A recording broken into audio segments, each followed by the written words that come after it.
In this video, we are going to look at how you can access or view your class progress, meaning how all your assessments, what you've been getting on them, your progress throughout the course in terms of the content viewed, when you've accessed the course, things like that. So there are two ways that you can access your class progress. The first way to do it is to click on Learn in your nav bar, and you'll see an icon there for class progress, or you can simply click on your name, and right here you'll see progress. So when you get to the class progress screen, what you're going to see is along the left-hand side all of the things that you'll be able to view. So there's a summary, your grades, expectations, content, discussions, assignments, quizzes, etc., all the way down to system access history. So for example, if you have any grades received, they will be here. Since this class is just starting, we don't have any yet, but you'll see it all there.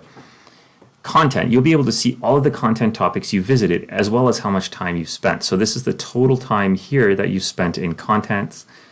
You notice that this user has visited one of 36 content topics. It'll show you which content topic they visited. You can see it and how long they've spent on each individual content topic. So you'll be able to see that for yourself. You'll be able to see all of the discussion posts that you've authored, all of the assignments you submitted, the ones that have been graded and the ones awaiting a grade, all of the quizzes you attempted.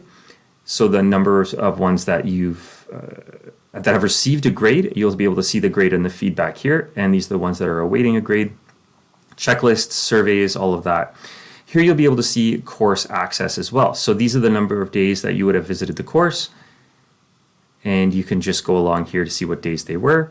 And login history is a little bit different because login history is simply how many days you've logged in to Brightspace, not necessarily access the course. You can see on this day, this user logged into Brightspace but did not access the course.